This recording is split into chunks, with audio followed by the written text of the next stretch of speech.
الرجیم بسم اللہ الرحمن الرحیم الحمدللہ رب العالمین والصلاة والسلام علی سید الانبیاء والمرسلین وعلی اہل بیتہ الطیبین الطاہرین المعصومین المظلومین ولعنۃ اللہ علی اعدائہم وغاصبی حقوقہم ومنکری فضائلہم ومصائبہم اجمعین من الآن الی قیام یوم الدین. اما بعد فقط قال رسول اللہ صلی اللہ علیہ وآلہ وسلم حسین منی و انا من الحسین. پیغمبر اکرم کی یہ وہ مشہور حدیث ہے جو کسی بھی مسلمان مکتبہ فکر میں موجود نہ ہو، ایسا نہیں ہو سکتا. پیغمبر نے امام حسین علیہ السلام کے لیے ارشاد فرمایا کہ میرا حسین مجھ سے ہے اور میں حسین سے ہوں. سوال یہ اٹھتا ہے کہ حسین کون ہے اور جس نے حسین کے لیے یہ جملے کہے وہ خود کون ہے؟ پیغمبر اکرم خدا کے نمائندے ہیں، نبی ہیں، رسول ہیں، اور حضور کی 63 سالہ زندگی میں ایک بہت اہم بات ہے جسے میں کہنا چاہتا ہوں کہ حضور کی 63 سالہ زندگی میں پیغمبر نے کبھی کسی کے اوپر حملہ نہیں کیا ہے، ہمیشہ دفاع کیا ہے. اسلام حملے کی اجازت نہیں دیتا، اسلام دفاع کا قائل ہے. پیغمبر نے ہمیشہ دفاع کیا ہے اور اسلام کی جو گائیڈ لائن ہے کہ اگر تم پر کوئی حملہ کرے تم جواب بھی دو، تو بچوں کے اوپر ظلم نہیں ہونا چاہیے، خواتین کی آبرو محفوظ رہنا چاہیے، بوڑھوں کے اوپر کوئی ظلم نہیں ہونا چاہیے. یہ واحد دنیا کا مذہب ہے جو جنگ کے میدان میں بھی انسانیت کے اصول بتا رہا ہے کہ اگر تم خود کو مسلمان کہتے ہو تو تمہیں ان قانون پر پابند رہنا ہوگا. تو اگر آج دنیا کے کچھ ممالک میں بنام اسلام لا الہ الا اللہ کے نعرے لگا کے بچوں پر ظلم کیے جا رہے ہیں، بزرگوں پر ظلم کیے جا رہے ہیں، خواتین پر ظلم کیے جا رہے ہیں، تو یہ اسلام محمدی نہیں ہے، یہ ویسٹرن اسلام ہے. اسلام ظلم کی اجازت نہیں دیتا ہے. وہ پیغمبر جس نے اپنے کردار کے دم پر اسلام پھیلایا تھا، جس نے بوڑھوں کی مدد کر کے اسلام کو پھیلایا تھا، جس نے اپنے اوپر زحمتیں تو برداشت کر لی، کوڑا پھینکنے والے کی عیادت کر کے اسلام پھیلا رہا ہے، وہ اسلام کبھی اس کی اجازت نہیں دیتا ہے. ہمارے ہندوستان کی جو گنگا جمنی تہذیب ہے اس میں بھی آپ اٹھا کے دیکھ لیجئے، جس زمانے میں یہاں کے اوپر حسینی حکمراں تھے، اگر وہ چاہتے تو ظلم و بربریت کر سکتے تھے، لیکن ہندوستان کی کوئی جھوٹی سے جھوٹی تاریخ بھی یہ نہیں بتاتی ہے کہ حسین کے ماتم کرنے والے کسی حکمران نے کبھی کسی کے اوپر ظلم کیا ہو. پورے ہندوستان کی تاریخ اٹھا کے دیکھ لیجئے، عادل شاہی حکومت اگر ساؤتھ انڈیا میں تھی تو اس کے اوپر دوسروں نے ظلم کیے ہیں. کوئی تاریخ نہیں بتاتی کہ عادل شاہی حکومت نے کسی بھی مکتبہ فکر کے کسی دوسرے انسان پر ظلم کیا ہو. لکھنؤ کے نوابین آور کی سلطنتیں رہی ہوں، انہوں نے ہمیشہ تعزیوں میں شرکت کی ہے. اگر ایک ہی دن ہولی اور عاشور پڑ گیا ہے تو آدھے دن عاشور منایا گیا ہے، آدھے دن ہولی منائی گئی ہے. دنیا کو پیغام دیا ہے ہم حکومتی کام بھی کرتے ہیں، ہم مذہبی کام بھی کرتے ہیں. اگر آپ ہمارے ساتھ کھڑے ہیں تو ہم آپ کے ساتھ کھڑے ہیں. آج جو بھی لوگ بنام اسلام دنیا میں ظلم و بربریت کو بڑھاوا دے رہے ہیں، نہ ان کا اسلام سے کوئی لینا دینا ہے، نہ ان کا پیغمبر اسلام سے کوئی لینا دینا ہے، نہ امیر المومنین سے ان کا کوئی لینا دینا ہے، نہ کربلا سے ان کا کوئی لینا دینا ہے. ہاں، فکر یزید کے حامی ہو سکتے ہیں، حسینیت کے طرفدار نہیں ہو سکتے.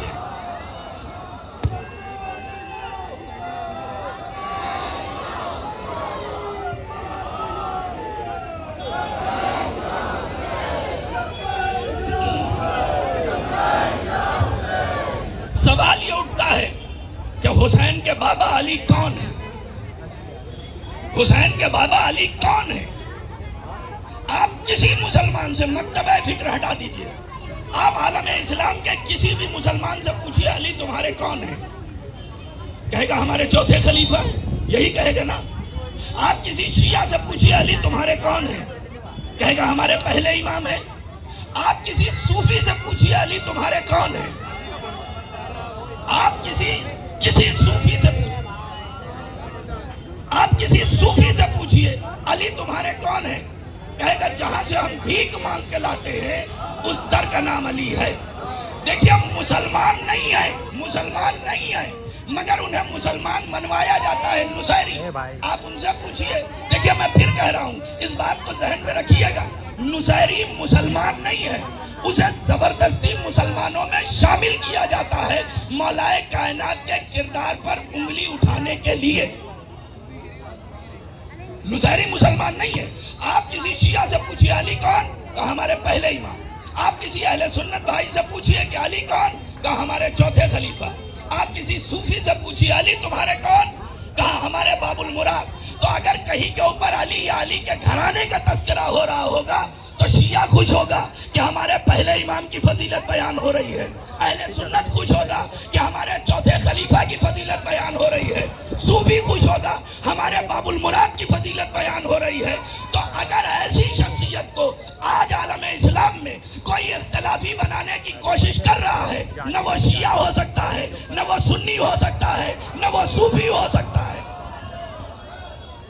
پھر وہ کون ہے جو ذات علی ابن ابی طالب کو اختلافی بنانا چاہتا ہے؟ بھائی شیعہ نہیں ہے، سنی نہیں ہے، صوفی نہیں ہے۔ اگر اس کی اصلیت جاننا ہے تو تاریخ میں 1400 سال پیچھے جا کے دیکھیے، پیغمبر نے مدینے سے یہودیوں کو نکالا تھا جن کا نام تھا بنی نذیر۔ جب پیغمبر نے نکالا ہے تو انہوں نے کہا تھا محمد آپ ہم سے مدینہ چھڑوا رہے ہیں، ہم آپ کے لوگوں سے آپ کا دین چھڑوائیں گے۔ یہ وہی یہودی ہیں جو آج IS کی نقاب اوڑھ لیتے ہیں، یہ وہی یہودی ہیں جو حزب المجاہدین کا لباس اوڑھ لیتے ہیں۔ نہ ان کا پیغمبر سے لینا دینا ہے، نہ ان کا دین سے لینا دینا ہے۔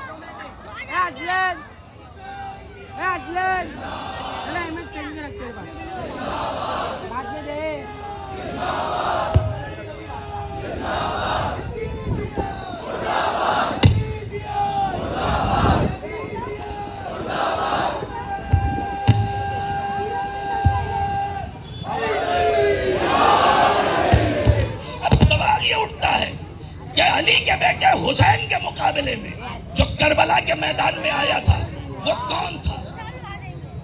وہ کون تھا؟ بڑے تاریخوں میں پردے ڈالے گئے ہیں، کبھی کہا گیا خطا اتحادی ہو گئی تھی، کبھی کہا گیا دو شہزادوں کی جنگ تھی، بڑے پردے ڈالے گئے ہیں۔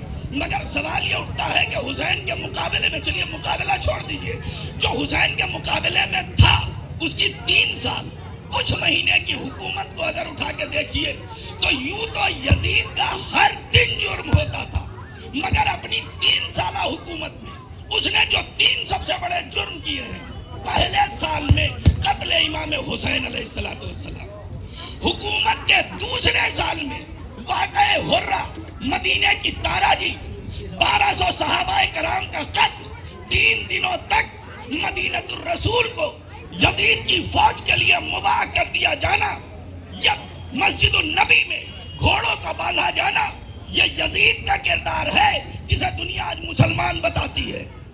اس نے حکومت کے دوسرے سال میں مدینے کو تاراج کیا، حکومت کا تیسرا سال خانہ کعبہ پہ آگ پھینکی گئی، خانہ کعبہ جل گیا۔ حکومت کے 3 سالوں کے یہ 3 سب سے بڑے جرم ہیں۔ پہلے سال قتل اہل بیت محمد، حکومت کے دوسرے سال تاراجی شہر محمد، حکومت کے تیسرے سال میں اللہ کے گھر کو پامال کیا جانا۔ اس نے خانہ کعبہ پہ حملہ کر کے بتا دیا ہم لا الہ الا اللہ کو نہیں مانتے۔ اس نے مدینۃ الرسول کو پامال کر کے بتا دیا ہم محمد الرسول اللہ کو نہیں مانتے۔ اس نے اہل بیت رسول کو قتل کر کے بتا دیا کہ ہم اہل بیت کی عزت کرنے کے قائل نہیں ہیں۔ تو جو منکر خدا ہو، جو منکر رسول ہو، وہ سب کچھ ہو سکتا ہے، مسلمان نہیں ہو سکتا۔ یہ بہت مکروہ کردار ہے تاریخ کا، جس نے نبی کے گھرانے کو پامال کیا ہے، جس نے اللہ کے گھر کو پامال کیا ہے، جس نے پیغمبر کی مسجد کے تقدس کو پامال کیا ہے، ایسے کردار کا نام ہے یزید۔ یزید کربلا کے میدان میں حسین ابن علی کے مقابلے میں آیا تھا۔ یہ کربلا کے میدان میں جنگ دو شہزادوں کی نہیں ہے، بلکہ دو فکروں کی جنگ ہے۔ ایک وہ فکر ہے جو شروع سے دین کو مٹانا چاہتی ہے، دوسری وہ فکر ہے جو شروع سے دین کو بچانا چاہتی ہے۔ اگر اس بات کو آپ کو سمجھنا ہے تو آپ کو تاریخ اسلام میں اسلام کی پہلی جنگ میں جانا پڑے گا۔ اسلام کی پہلی جنگ، جنگ بدر، جہاں دشمن اپنی پوری طاقت کے ساتھ آیا تھا کہ دین محمد کو مٹا دیا جائے۔ دشمن کے لشکر سے 3 لوگ نکلے، ایک کا نام ہے عتبہ، دوسرے کا نام ہے شیبہ، تیسرے کا نام ہے ولید۔ یہ تینوں نکلے ہیں اور پیغمبر کے لشکر کو مخاطب کر کے کہتے ہیں کوئی ہے ہمارا مد مقابل جو آئے اور ہمارا مقابلہ کرے۔ پیغمبر کے 3 جانباز صحابی نکلے۔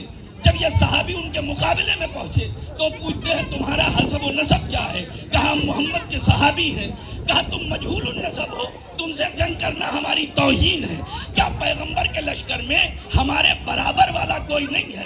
جیسے یہ کان میں پیغمبر کی آواز گئی، اب پیغمبر کے لشکر سے 3 دوسرے نکلے، جناب حمزہ، جناب عبیدہ اور مولا کائنات۔ یہ آئے ہیں، تینوں میں جنگ ہوتی ہے۔ جناب حمزہ نے عتبہ کو قتل کیا، جناب عبیدہ اور شیبہ میں جنگ ہو رہی تھی۔ مولا کائنات کی تلوار ولید کو قتل کر کے پلٹی تو شیبہ کو بھی اپنے ساتھ لیتی ہوئی چلی گئی۔ اسلام کی پہلی جنگ کے 3 فاتح ہوئے، پیغمبر کے گھر کے تینوں لوگ ہیں جنہوں نے جنگ کو فتح کیا۔ حکومت اس کے بعد اسلام کی دوسری جنگ ہوتی ہے جہاں پیغمبر کے چچا جناب حمزہ کی شہادت ہوتی ہے، اور تاریخ کی وہ بدنام زمانہ خاتون ہے عالم اسلام نے، جسے اپنے یہاں بڑے حرفوں میں ہندہ جگر خارا کے نام سے لکھا ہے، جس نے بھرے میدان میں پیغمبر کے چچا جناب حمزہ کا سینہ چاک کر کے ان کا کلیجہ چبانے کی کوشش کی تھی۔ پہلی جنگ کے 3 فاتح، 3 مقتول، فتح ہونے والے حسین کے گھرانے والے، علی کے گھرانے والے، قتل ہونے والے اس ہندہ جگر خارا کے گھرانے کے۔ عتبہ ہندہ کا باپ تھا، شیبہ ہندہ کا چچا تھا، ولید ہندہ کا بھائی تھا۔ ہندہ کون؟ حاکم شام کی ماں، یزید کی دادی۔ اب آپ سمجھے وہ خاندان ہے جو اولے دن سے دین کو مٹا رہا تھا اور جو دین کو پہلے دن سے بچا رہے تھے۔ حسین کا دادا، حسین کا بابا، حسین کا چچا، یہ کربلا کی 2 فکریں تھی۔ جو لوگ کربلا کو ایک معمولی رنگ دے کے آگے بڑھ جانا چاہتے ہیں، یہ خاندان پیغمبر کے ساتھ غداری کر رہے ہیں۔ پیغمبر نے اپنا گھر لٹا دیا، اپنا سب کچھ اس دین پہ دے دیا، اور جو بچی ہوئی قربانی تھی وہ کربلا میں حسین ابن علی نے دے کے پوری کر دیا۔ آپ تصور کر سکتے ہیں یہ اتنا مجمع، اس میں مسلمان، غیر مسلمان، ہمارے ہندو بھائی، ایڈمنسٹریشن کے لوگ کھڑے ہوئے ہیں۔ ہم تہہ دل سے ان کے شکر گزار ہیں، ان کا شکریہ ادا کرتے ہیں کہ انہوں نے یہ سارے امکانات فراہم کیے کہ اس ملک میں عالم اسلام اور بشریت کے امن کے پیغمبر محمد کے نواسے کے جلوس کو نکالا جائے۔ ہم آپ کا شکریہ ادا کرتے ہیں، اس لیے کہ ہم کو کربلا نے یہ سکھایا ہے کہ جو بھی تمہارے لیے تھوڑا سا بھی حسن عمل کرے اس کا شکریہ ضرور ادا کرو۔ ہم اس صوبے کی حکومت کا بھی شکریہ ادا کرتے ہیں کہ انہوں نے ہمارے لیے یہ سارے امکانات فراہم کیے ہیں۔ یقیناً ہم آپ کے شکر گزار ہیں کہ ایک بے وطن کا ماتم کرنے کے لیے، اس کی یاد نکالنے کے لیے آپ نے ہمیں یہ موقع فراہم کیا۔ لیکن یہ سارے ہمارے بھائی کسی بھی مکتب فکر سے، کسی بھی مذہب سے تعلق رکھتے ہوں، انصاف سے بتائیے، اگر یہاں کے اوپر کوئی چھوٹا سا بچہ گود میں آ جائے اور اس کا باپ یہ کہے کہ یہ بچہ پیاسا ہے تو انصاف سے بتاؤ اسے پانی دو گے یا نہیں دو گے؟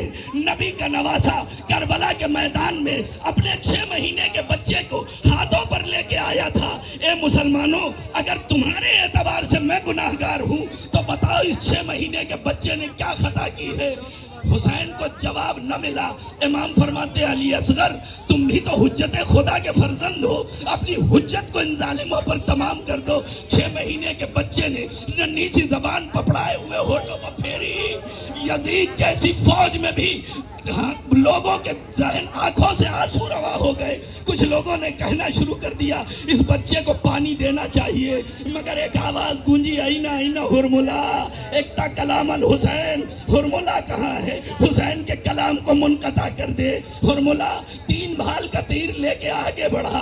اس گھڑی تھی ہر شقی کی آنکھ نم, رک گیا تھک کر محرک کا قلم. ارے ہرملا کے جب بڑھے آگے قدم, غیرت انسانیت بولی کے تھم. ارے ہرملا پہلے تو اپنا تیر دیکھ پھر گلوئے اصغر بیشی. جزاکم اللہ خیر الجزا. خدا کسی غم میں نہ رلائے سوائے غم محمد و آل محمد کے. 3 بھال کا تیر چلا. 6 مہینے کے بچے نے ہومک کے اپنی گردن پہ لے لیا. بابا اگر کوئی نہیں ہے تو ابھی علی اصغر نصرت کے لیے موجود ہے. حسین ابن علی بچے کو ہاتھوں پر لے کے آئے تھے. 2 جملے مصائب کے زحمت تمام ہے. بچہ باپ کے ہاتھوں پر شہید ہو گیا. اب حسین ابن علی ہے. علی اکبر کی میت لے جانے میں امام آگے اور پیچھے نہیں ہوئے ہیں, مگر نہ جانے اس 6 مہینے کی میت میں کتنا وزن تھا کہ حسین کبھی آگے بڑھتے ہیں انا للہ و انا الیہ راجعون, پیچھے ہٹتے ہیں رزم میں قضائہ و تسلیما لامرہ.